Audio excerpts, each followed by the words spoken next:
亲爱的朋友们，欢迎来到微光夜读。成了，苏姐，成了。助理小雅像一只受惊的兔子，猛地撞开总监办公室的门，因为冲力太大，差点摔倒在地。她手里紧紧攥着手机，屏幕的亮光照得她满脸通红，分不清是激动还是缺氧。什么成了？苏芒正站在落地窗前，手里端着一杯已经凉透的咖啡。他闻声回头，脸上波澜不惊，仿佛小雅口中那件天大的事与他无关。邮件是宏远集团的王总亲自发的邮件。小雅冲到他面前，把手机举到他眼前，手指因为用力而微微发白。王总说，我们的最终方案他非常满意，内部已经全票通过了。他让我们明天上午10点带上合同去他们公司总部正式签约。办公室里瞬间陷入了一片死寂，紧接着外面办公区爆发出一阵山呼海啸般的欢呼声。我的天，终于拿下了，1年了，整整1年啊！苏姐真的把这块硬骨头啃下来了，1个亿，1个亿的单子啊！咱们公司今年的年终奖，不，明年的年终奖都有着落了。同事们纷纷涌进总监办公室，每个人的脸上都洋溢着喜悦和崇拜。他们看着苏芒，眼神里充满了敬畏。这个女人是公司的定海神针，是销售部的无冕之王。宏远集团的这个项目是业内公认的地狱级任务，客户要求苛刻，预算卡得死，内部关系又错综复杂。在苏芒接手之前，公司已经有2个团队折在上面，耗费了大量人力物力，却连对方决策层的面都没见到。所有人都觉得这是个不可能完成的任务，但苏芒接了。在过去的1年里，他就像一台不知疲倦的机器，为了摸清客户的真实需求，他把对方公司的公开财报和行业报告翻了个底朝天。为了找到突破口，他开着自己那辆破旧的2手车，在客户公司楼下蹲守了整整1周，只为和对方的一个关键人物偶遇。那300多个日日夜夜，他修改了不下20版方案，写过的 PPT 堆起来比他人都高。有多少次是小雅在凌晨时分发现他趴在办公桌上睡着了，身上只盖了一件薄薄的外套。现在这颗用汗水和心血浇灌的种子终于要结出最丰硕的果实了。苏姐，你真是我们的神。是啊，除了你，谁也做不到。面对着众人的吹捧，苏芒只是淡淡的笑了笑。他放下咖啡杯，走到自己的办公桌前，从一堆文件中抽出那份早已准备好的合同。他仔仔细细地检查着每一个条款，每一个数字，仿佛在欣赏一件艺术品。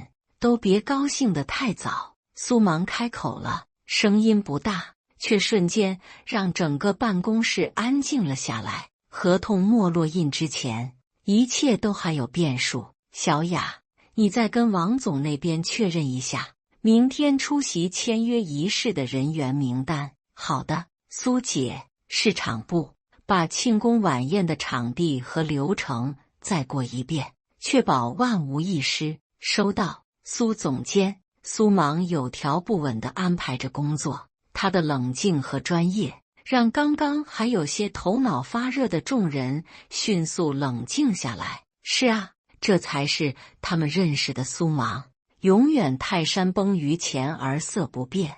无论多大的胜利，在他看来都只是工作的下一个步骤。也正是因为这份沉稳，才让他赢得了所有客户的信赖，啃下了这块价值连城的硬骨头。所有人都散去后，苏芒独自一人留在办公室。他再次看向窗外，城市的霓虹灯已经亮起，像一条璀璨的星河。他长长地舒了一口气，紧绷了1年的神经终于在此刻有了一丝丝的松懈。他拿起手机，拨通了一个号码。喂，是我。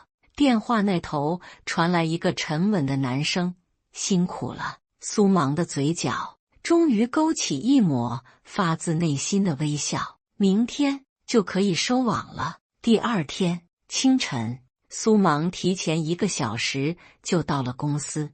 他穿了一身干练的职业套装，化了精致的淡妆，整个人看起来容光焕发。决战的时刻到了，同事们也个个精神抖擞。办公区里洋溢着一种大战前夕的兴奋与紧张。苏姐早，苏总监，合同和公章都准备好了，放您桌上了。苏芒微笑着和大家打招呼。他刚走进自己的办公室，屁股还没坐热，人事部的经理就敲门进来了。苏总监，给你介绍一位新同事。人事经理脸上挂着职业而疏远的微笑，他身后跟着一个男人，男人约莫30出头，穿着一身剪裁考究的名牌西装，头发梳得油光锃亮，手腕上那块金光闪闪的手表几乎要闪瞎人的眼睛。他上上下下地打量着苏芒，眼神里带着一丝毫不掩饰的轻蔑和审视。这位是张扬，张经理。人事经理介绍道，总部派来的，以后他将接替你的职位，担任销售部总监。这句话像一颗炸雷，在办公室里炸响。苏芒的瞳孔猛地一缩，什么意思？张扬嗤笑一声，自顾自地走到苏芒的办公桌后，一屁股坐了下来，仿佛他才是这里的主人。他翘起二郎腿，用一种居高临下的姿态看着苏芒，意思就是从现在开始，我是你的领导。他顿了顿，拿起桌上那份凝聚了苏芒1年心血的合同，在手里掂了掂。哦，对了，忘了自我介绍。他慢悠悠地说，我是老板的远房表侄。皇亲国戚4个字几乎就写在了他的脸上。苏芒的心一点点沉了下去。他见过太多这种仗着关系户身份就肆意妄为的草包，但他没想到这种人会以这种方式出现在这个最关键的节点上。所以呢，苏芒冷冷地看着他。所以张扬把合同拍在桌上，发出一声巨响。宏远集团这个项目关系重大，为了确保万无一失，从现在起由我来亲自跟进。他的语气不容置疑，像是在下达一道命令。你再说一遍。苏芒的声音里已经带上了一丝寒意。我说，张扬一字一顿地说道，这个项目现在归我了，你被替换了。无耻，彻头彻尾的无耻。摘桃子也不是这么个摘法。苏芒气得浑身发抖，他指着张扬怒道，你凭什么？这个项目是我跟了1年的，所有的方案都是我做的，客户只认我，凭什么？张扬像是听到了什么天大的笑话，他站起身，走到苏芒面前，凑到他耳边，用只有2个人能听到的声音说，就凭我姓张，就凭这个公司的老板是我表叔，这个理由够不够？他的声音里充满了戏谑和挑衅。你，苏芒同志。张扬直起身，瞬间又换上了一副公事公办的嘴脸，声音也大了起来，足以让门外的同事都听得一清二楚。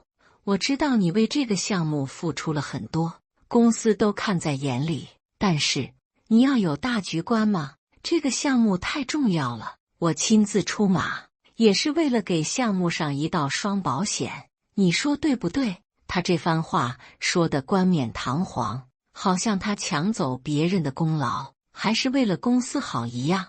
他扫了一眼墙上的挂钟，时间差不多了，我该出发去宏远集团了。他拿起合同和公章，又从苏芒的桌上顺手拿走了所有的项目资料和 U 盘。哦，对了，他走到门口，突然回头，对着苏芒露出了一个胜利者的微笑。今天的庆功晚宴，你记得准时参加。作为项目的前期参与者，你也要一起分享这份喜悦吗？说完，他头也不回地走了。办公室里只剩下苏芒一个人，像一尊冰冷的雕塑，他的指甲深深地掐进了掌心。门外，同事们面面相觑，大气都不敢出。他们听到了刚才的对话，每个人的脸上都写满了愤怒和同情。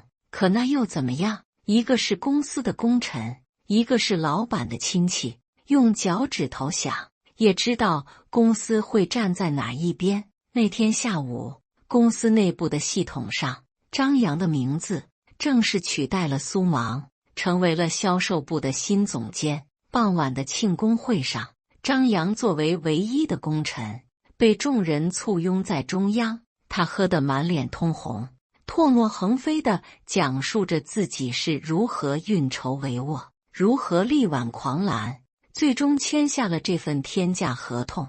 而真正的功臣苏芒则独自一人坐在角落里，无人问津。他的面前只放着一杯清水，那场景荒诞又讽刺。庆功宴后的第二天，公司召开了全体例会。张扬坐在主位上，意气风发。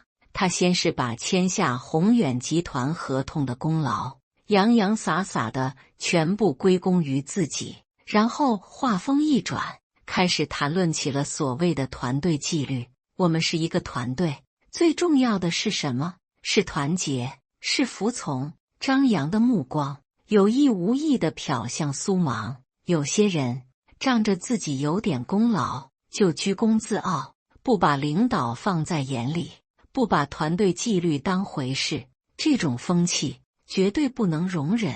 他的话说得越来越难听，更有甚者，觉得自己了不起，对公司的战略决策指手画脚。你以为你是谁？你是老板吗？会议室里鸦雀无声，所有人都低着头，假装在看自己的笔记本。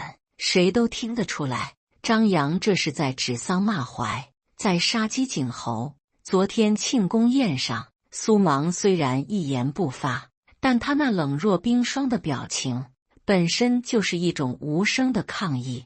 张扬显然记恨在心了。苏芒总监，哦不对，现在该叫你苏芒了。张扬终于撕下了伪装，直接点了他的名。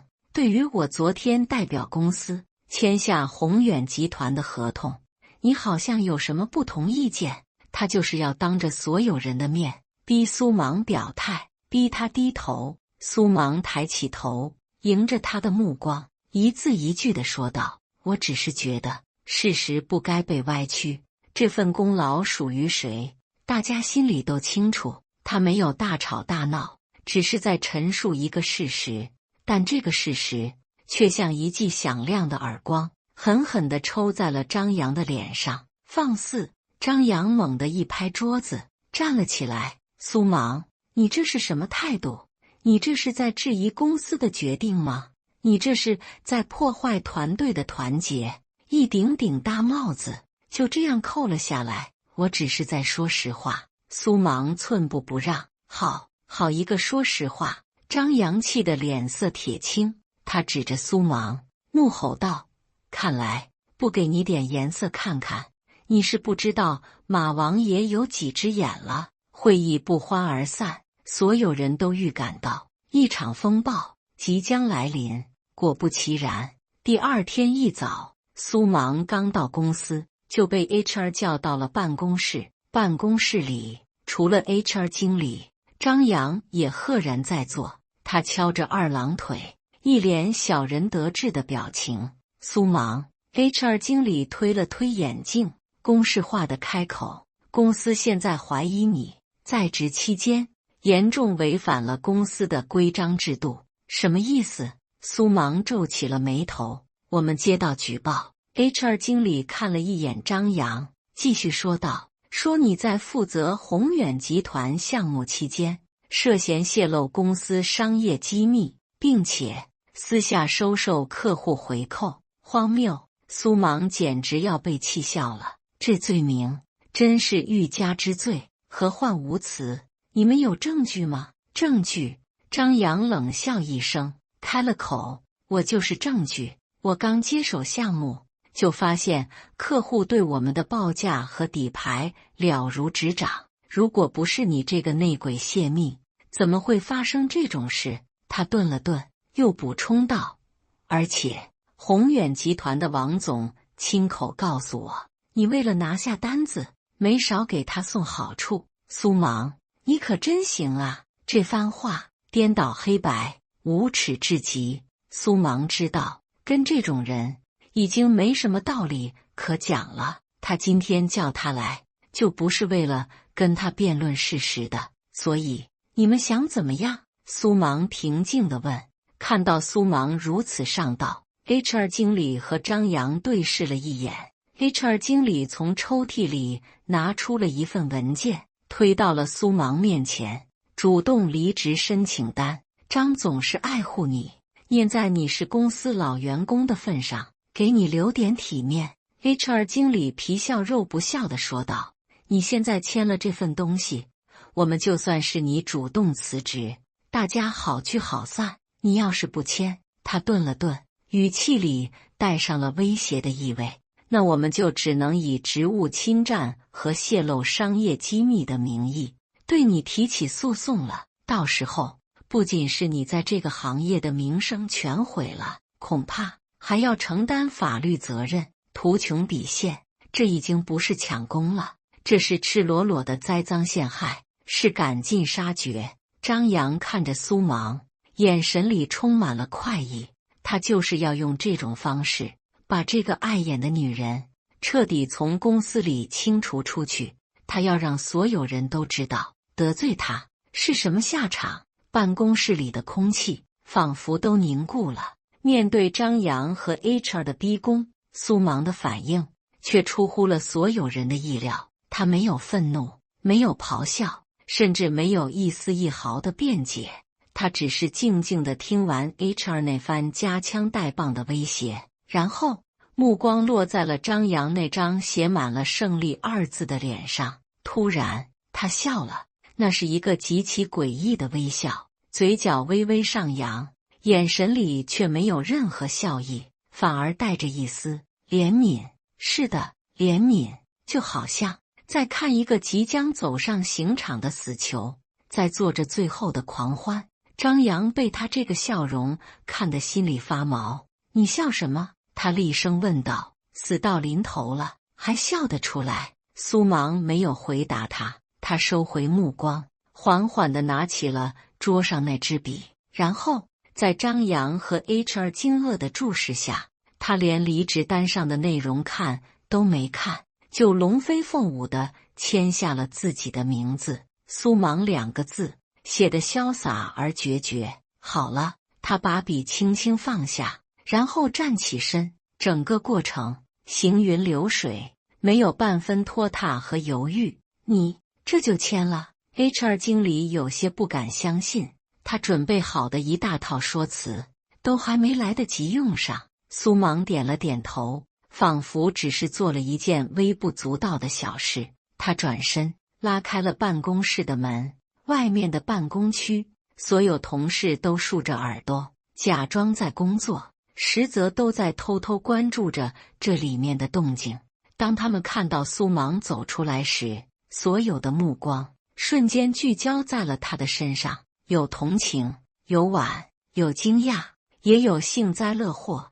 但苏芒对这些目光视若无睹，他径直走回自己的工位，那个他奋斗了数千个日夜的地方。在所有人的注视下，他开始收拾自己的东西，速度快得惊人。电脑里的私人文件删除，桌上的家庭照片收进包里，抽屉里的零食和备用药品分给旁边的同事。整个过程不到10分钟，他最后需要带走的只有一个小小的纸箱，里面装着几本书和一个纪念水杯，干净利落的，仿佛他从未在这里存在过。抱着纸箱，他站起身，准备离开。整个销售部鸦雀无声，所有人都看着她，这个曾经带领他们创造了一个又一个奇迹的女人，此刻却要以这样一种屈辱的方式离开。很多人都为她感到不值，甚至有人想站起来为她说几句话，但最终没有人敢。苏芒抱着纸箱，一步步地走向公司大门。当他路过新总监张扬的办公室时，他停下了脚步。张扬正坐在他曾经的位置上，透过巨大的玻璃墙，得意洋洋地看着他。他以为他会看到一个失败者的落寞背影，但是他没有。苏芒转过头，隔着那层冰冷的玻璃，对他再次露出了那个诡异的微笑，依旧是那个带着一丝怜悯、一丝嘲讽，让人捉摸不透的笑容。然后他头也不回地潇洒地转身走进了电梯，高跟鞋敲击地面的哒哒声，像是在为这场荒诞的闹剧奏响了离席的终章。直到电梯门缓缓合上，张扬脸上的得意笑容才慢慢僵住。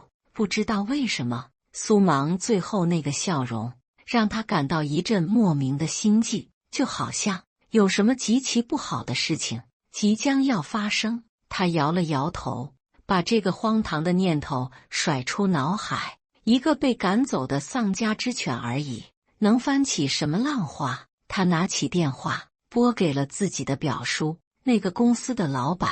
表叔，事情办妥了，那个叫苏芒的已经滚蛋了。电话那头传来满意的笑声。干得好，阿阳，这个公司以后就是你的天下了。张扬靠在舒适的老板椅上，点燃了一根雪茄，脸上重新浮现出志得意满的笑容。他仿佛已经看到一条金光大道正在自己脚下铺开。第二天清晨，灿烂的阳光透过百叶窗洒在张扬的脸上。他春风得意地来到公司，享受着同事们敬畏而讨好的问候。张总早，张总，您要的咖啡。这种大权在握、生杀予夺的感觉让他无比陶醉。苏芒那个不识时务的女人，就像一块绊脚石，如今被他一脚踢开，前路一片坦途。他哼着小曲，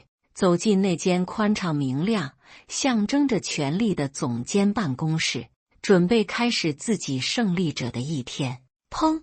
办公室的门突然被人从外面粗暴地推开，巨大的声响吓了张扬一跳。他正要发火，斥责是哪个不长眼的东西敢这么无礼，却在看清来人时，把所有的话都咽了回去。门口站着几个身穿制服、表情严肃的男人，他们的眼神像鹰一样锐利，不带一丝感情。为首的一人径直走到他的办公桌前，从口袋里掏出一个证件，在他眼前晃了一下。张扬，是我。张扬有些结巴，他从没见过这种阵仗。你们是有什么事吗？我们是商业罪案调查科的。为首的男人声音冰冷，我们现在怀疑你涉嫌商业贿赂和职务侵占，请你跟我们回去协助调查。商业贿赂、职务侵占，张扬的大脑瞬间一片空白，嗡嗡作响。你们是不是搞错了？他强作镇定地挤出一个笑容。我昨天才刚接手工作，怎么可能？我们没有搞错。男人没有跟他废话，直接从身后拿出了一副冰冷的手铐。咔嗒一声，手铐锁住了张扬的手腕，那刺骨的冰凉让他瞬间从蒙圈中惊醒。不，你们凭什么抓我？这是污蔑，是陷害！张扬彻底慌了，他疯狂地挣扎起来，嘴里语无伦次地大喊着：我没有，我什么都没做，你们放开我！他的嘶吼声引来了办公室外所有同事的围观，大家惊恐地看着这一幕，完全不知道发生了什么。就在张扬被2个警员架着踉踉跄跄地往外拖的时候，他的目光无意中扫到了办公室门口，那一瞬间，他的瞳孔缩成了针尖大小。他看到了一个熟悉的身影，苏芒。他竟然就站在门口，平静地看着眼前发生的这一切。他的身边还站着一个气度不凡的中年男人，那个男人张扬也认识，正是宏远集团的董事长李宏远。而在他们的身后还站着几个同样穿着制服的警员。李董事长正和一位警官低声交谈着什么，脸上带着一丝歉意，而苏芒则像一个局外人一样，安静地站在一旁。电光火石之间，张扬的脑子里仿佛有什么东西被串联了起来。苏芒的离职，那诡异的微笑，宏远集团的董事长，还有这些突然出现的警察，他瞬间明白了，这是一个局，一个从头到尾都为他量身定做的陷阱。是他，张扬像是疯了一样，用尽全身力气，挣扎着用被铐住的手指向门口的苏芒。他的脸上青筋暴起，表情因为愤怒和恐惧而扭曲，声音嘶哑而尖利，回荡在整个楼层。都是他干的，是他陷害我！张扬的嘶吼像一道惊雷，炸得整个办公室的人都晕头转向。所有人的目光在被警察架走的张扬和门口那个平静如水的苏芒之间来回切换。这是怎么回事？苏姐，她不是离职了吗？她怎么会和宏远集团的董事长在一起？窃窃私语声像潮水一般涌起。面对着张扬癫狂的指控和几十双惊疑不定的眼睛，苏芒的表情没有丝毫变化，他甚至没有多看张扬一眼，仿佛他只是一个无关紧要的跳梁小丑。李宏远董事长对身边的警官点了点头，然后迈步走进了办公室。他的目光威严地扫过全场，所有议论声瞬间消失。各位，李宏远沉声开口，声音不大，却带着一种不容置疑的气场。我来介绍一下，这位苏芒女士，从现在开始是我们宏远集团特聘的商业诚信监督顾问。商业诚信监督顾问，这是什么职位？所有人都听懵了。李宏远继续说道：我们宏远集团在与贵公司的合作洽谈中发现了一些不太愉快的问题，我们有理由怀疑贵公司内部存在严重的商业欺诈行为。他的目光最终落在了闻讯赶来的公司老板，也就是张扬的表叔张总的脸上。张总的脸色已经变得惨白，额头上全是冷汗。李董，这其中是不是有什么误会？他颤抖着声音，快步走上前，想要解释。误会？李宏远冷笑一声，你的好侄子拿着一份伪造的、价格虚高了30%的阴阳合同，打着我的旗号向你们公司申请了一笔根本不存在的渠道公关费，并且成功转入了他自己的私人账户。张总，你管这个叫误会？后，人群中再次爆发出一阵惊呼。阴阳合同、虚报款项，这性质可比抢功劳严重太多了。不可能！张总两腿一软，差点瘫倒在地。阿阳他不敢，他不仅敢，而且还做了。苏芒终于开口了，他的声音清冷而坚定。他看向张总，眼神里没有了往日的尊敬，只剩下冰冷的失望。张总，这份才是我们和宏远集团最终敲定的正式合同。他从随身的公文包里拿出另一份文件，递了过去。而你的好侄子昨天拿去签字的那份，是我早就准备好的鱼饵，上面的每一个条款、每一个数字，都是指向他职务侵占和商业贿赂的铁证。张总接过文件，双手抖得像筛糠。他看着上面清晰的条款和报价，再回想一下张扬昨天向他汇报的那个大获全胜的数字，一股寒气从脚底板直冲天灵盖。他全明白了，从头到尾，这就是一个局。苏芒不是被逼走的，他是主动离开的。他用自己被赶走做伪装，让张扬这个蠢货放松了所有的警惕，然后迫不及待地咬下了那个沾满剧毒的诱饵。你，张总指着苏芒，嘴唇哆嗦着，半天说不出一句完整的话。我怎么了？苏芒迎着他的目光反问道：是我逼他伪造合同了吗？还是我逼他把公司的钱转进自己口袋了？当你在办公室里为了你的亲戚默许他抢走我1年心血的时候，当 HR 拿着莫须有的罪名逼我签下那份离职单的时候，你们有没有想过会有今天？苏芒的每一句话都像一把锥子，狠狠地扎在张总的心上。我只是把你们种下的恶果提前催熟了而已。他说完，不再理会面如死灰的张总，转身对李宏远和警官点了点头，剩下的就交给你们了。说完，他便在所有同事复杂目光的注视下，与李宏远并肩，从容地离开了这个他曾为之奋斗过，也曾被伤透了心的地方。一家雅致的茶馆里，苏芒和李宏远相对而坐，面前的茶汤正冒着袅袅的热气。苏顾问，今天这出戏演得真是漂亮。李宏远端起茶杯，笑着说道，语气里满是欣赏。如果不是亲眼所见，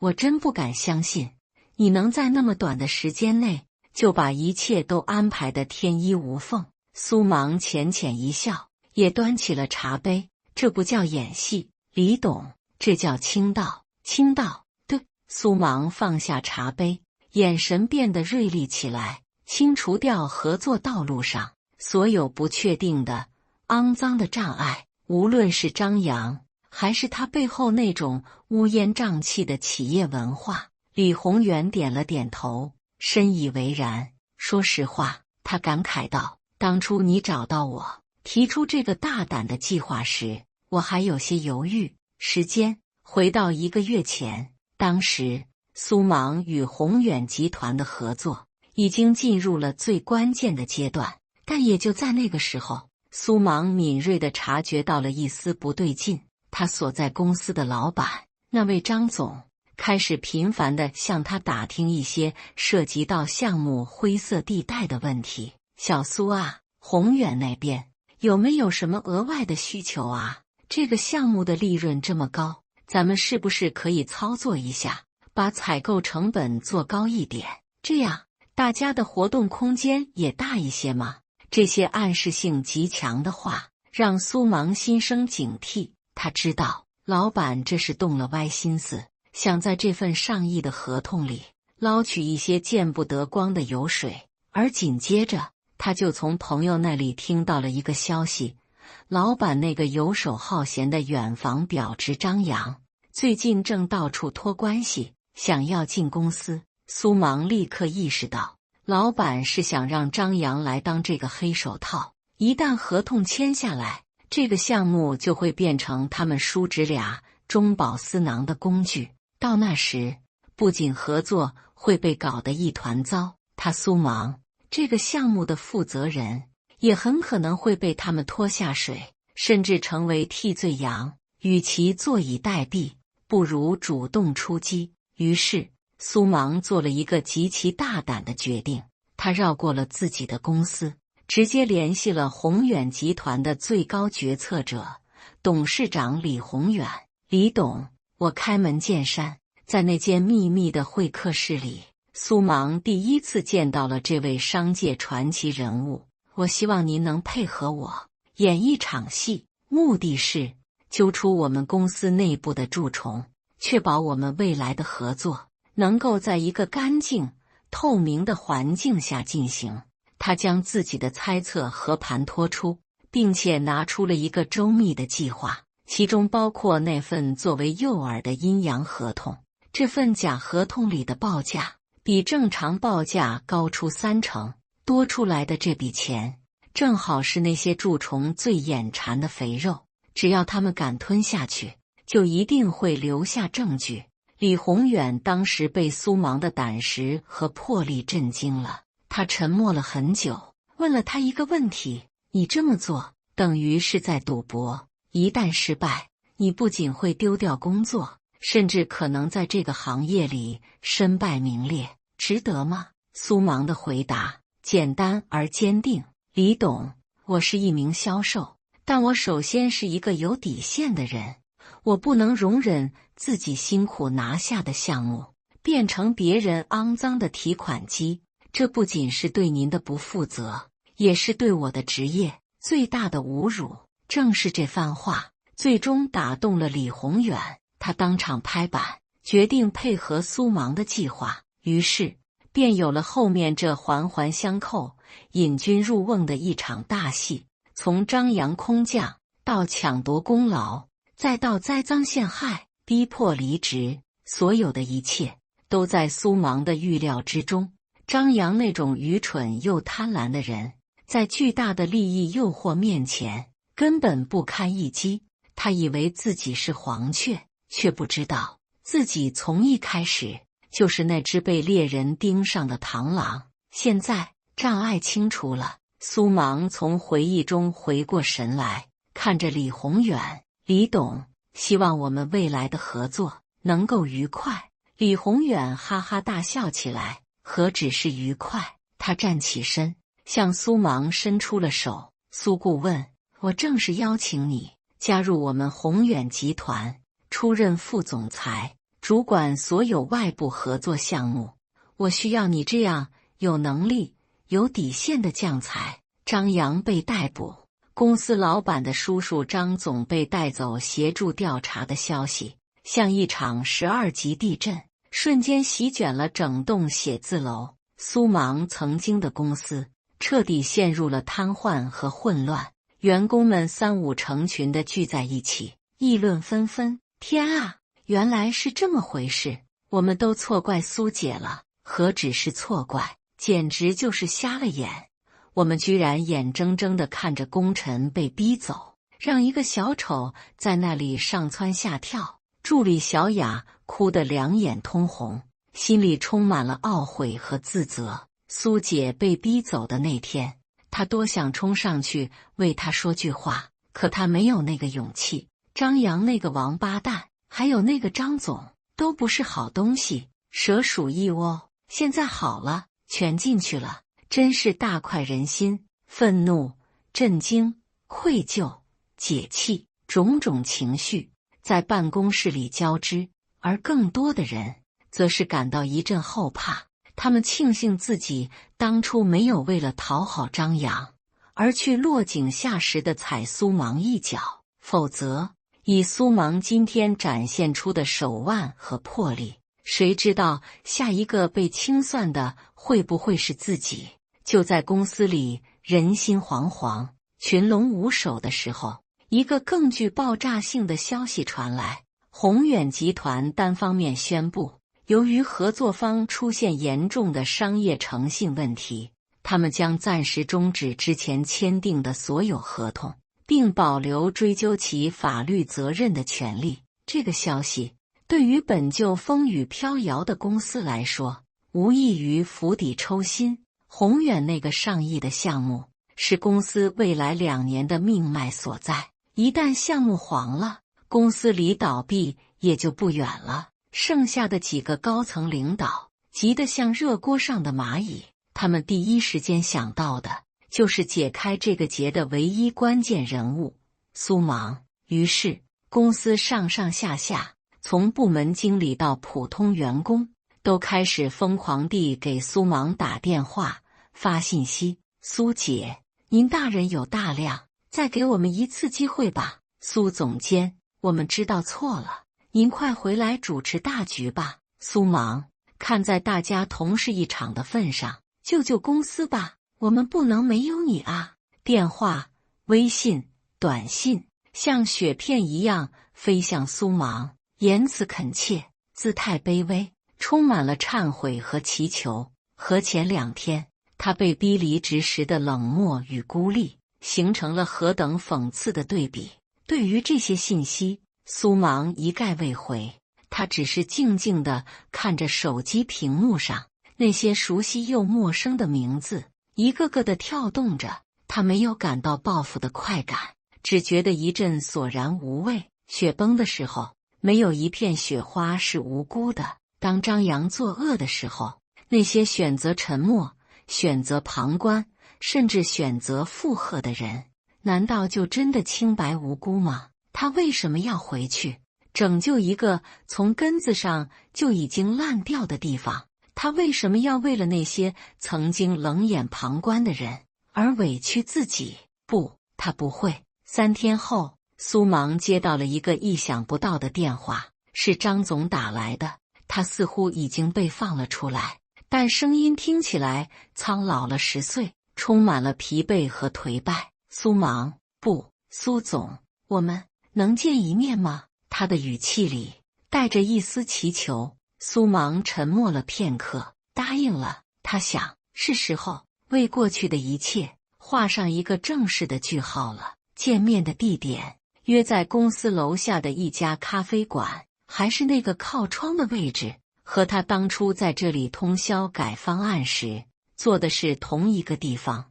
张总看起来憔悴了很多，两鬓甚至出现了白发，他再也没有了当初那种高高在上的老板派头。苏总，他艰难地开口，端起咖啡的手还在微微颤抖。我知道，现在说什么都晚了，是我有眼无珠，引狼入室，才把公司搞成现在这个样子。他深深地吸了一口气，仿佛用尽了全身的力气。我今天来找你，是想恳求你回来。他从公文包里拿出了一份股权转让协议，我愿意把我名下30%的股份无偿转让给你，并且让你出任公司的 CEO。只要你能说服宏远集团恢复和我们的合作，30%的股份加上 CEO 的职位，这个条件不可谓不优厚。对于任何一个职场人来说，这都是一步登天的诱惑。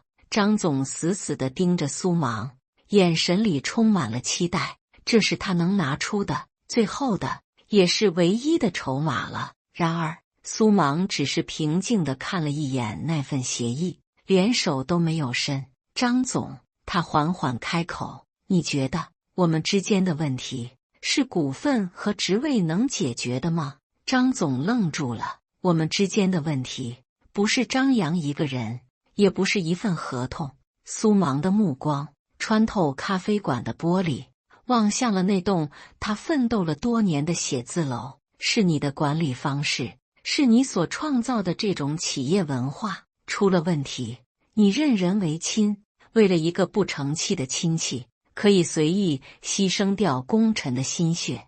你默许甚至鼓励办公室政治，让那些溜须拍马的小人得志，让那些踏实肯干的老实人寒心。在这个公司里，能力和贡献都不是最重要的，最重要的是谁跟你的关系更近，是谁更会讨你欢心。苏芒的每一句话都像一把刀，精准地剖开了这家公司鲜亮外表下那早已腐烂生疮的内里。这样的公司就像一艘底上破了洞的船，就算我今天回来帮你堵上了一个洞，明天它还会在别的地方露出更大的窟窿。所以，抱歉。苏芒站起身，居高临下地看着面如死灰的张总，这艘船我不上了，你的公司也救不了了。说完，他没有再多看对方一眼，转身决绝地离去。窗外阳光正好，他知道属于自己的那片更广阔的天空正在不远处等着他。1个月后，宏远集团总部大厦顶层副总裁办公室，苏芒站在巨大的落地窗前，俯瞰着脚下这座繁华的城市。阳光洒在他的身上，为他那身干练的职业套装镀上了一层金色的光晕。他的身后，助理小雅正在向他汇报着最新的工作进展。是的，小雅也跟着他一起来到了宏远集团。在苏芒的老东家宣布破产清算后，苏芒向小雅伸出了橄榄枝。这个在他最艰难的时候，唯一一个敢偷偷给他递上一杯热水的姑娘，苏芒一直记在心里。苏总，您之前让我们调查的那个扬帆资本有结果了。小雅将一份文件递了过来。这个资本的实际控制人就是张扬的父亲，他们利用张扬和他叔叔的关系，通过您之前那家公司做了好几个高价收购、低价转卖的局，套取了大量的资金。苏芒翻看着文件，点了点头，一切都在他的预料之中。张扬和他叔叔不过是台前的小丑，真正的大鱼藏在更深的水下。当初他设局，不仅仅是为了自保和反击，更是为了将这整个利益链条连根拔起，把这些资料匿名提交给商业罪案调查科。苏芒平静地吩咐道：“是，苏总。”小雅退下后，办公室的门被敲响了，是李宏远董事长。苏总，上任1个月的感受如何？他笑着走了进来，感觉终于找到了一个可以让我全力以赴的战场。苏芒也笑了，在宏远集团，他拥有前所未有的权限和资源，更重要的是，这里有他最看重的东西，一个公平、透明，只看能力不看关系的工作环境。那就好。李宏远满意地点了点头。对了，告诉你一个消息，张扬的案子今天开庭审理了，数罪并罚，证据确凿，他下半辈子估计都要在牢里过了。苏芒的脸上没有任何波澜，对于那个男人，他早已没有了任何恨意，他只是一个可怜又可悲的棋子，得到了他应有的下场。善恶终有报，天道好轮回，他淡淡地说。李宏远看着他，眼神里充满了欣赏。这个女人不仅有雷霆万钧的手段，更有看破世事的智慧和胸襟。他庆幸自己当初没有看错人。走吧，苏副总裁。李宏远向他发出了邀请。下一个100亿级的项目还等着我们去开拓呢，准备好迎接新的挑战了吗？苏芒转过身，迎着窗外刺眼的阳光，嘴角勾起了一抹自信而从容的微笑。当然，感谢大家的观看。本期故事精彩吗？欢迎大家在下方评论区吐槽。如果你喜欢这类故事，记得点击订阅微光夜读，并分享给更多的人，这会对我帮助很大。再次感谢大家的观看。